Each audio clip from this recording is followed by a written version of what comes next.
윤석열 대통령이 광복절 경축사에서 북한의 담대한 구상을 제안했죠. 나흘 만에 북한의 반응이 나왔는데 거부 의사를 분명하게 밝혔습니다. 정부는 유감을 표명했습니다. 맹현균 기자의 보도입니다. 윤석열 대통령은 광복절 경축사에서 북한의 담대한 구상을 제안했습니다. 담대한 구상은 북한 비핵화 조치에 따라 경제, 정치, 군사 분야에서 상응하는 조치를 제공하겠다는 구상입니다. 북한의 답변이 나왔습니다. 김여정 북한 노동당 부부장은 담대한 구상이 실현과 동떨어진 어리석음의 극치라고 비난했습니다. 그러면서 절대로 상대해주지 않을 것이라고 거부 의사를 밝혔습니다.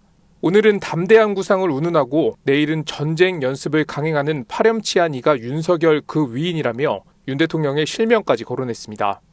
홍미인 통일연구원 북한 연구실장은 대남 대미를 총괄하는 김여정이 즉답 형식으로 반응한 것은 담대한 구상에 대한 전면 거부와 정책 추진 동력을 상실하게 하겠다는 의지의 표현이라고 봤습니다.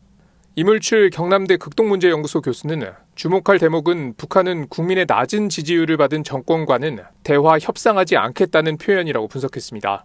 대통령실은 입장문을 내고 북한이 대통령 실명을 거론하며 무례한 언사를 이어가고 담대한 구상을 왜곡하면서 핵개발 의사를 지속 표명한 데 대해 매우 유감스럽게 생각한다고 밝혔습니다.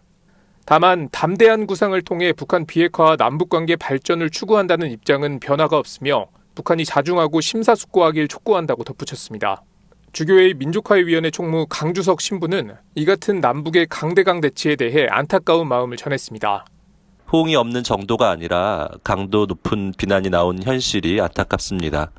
신뢰가 없는 상황에서 북측과 새로운 대화를 시작하려면 북측의 마음을 살필 필요가 있습니다. 강 신부는 이어 정부가 북한과의 관계 개선을 시도할 수 있으려면 한반도 평화정착 움직임에 대한 국민들의 지지가 있어야 한다는 점을 강조했습니다.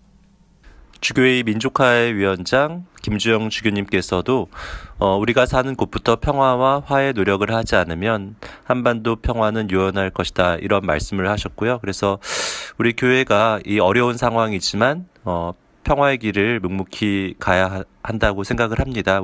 평화를 향한 교회의 노력도 신자들의 참여와 관심이 있어야 탄력을 받을 수 있습니다. CPBC 맹현균입니다.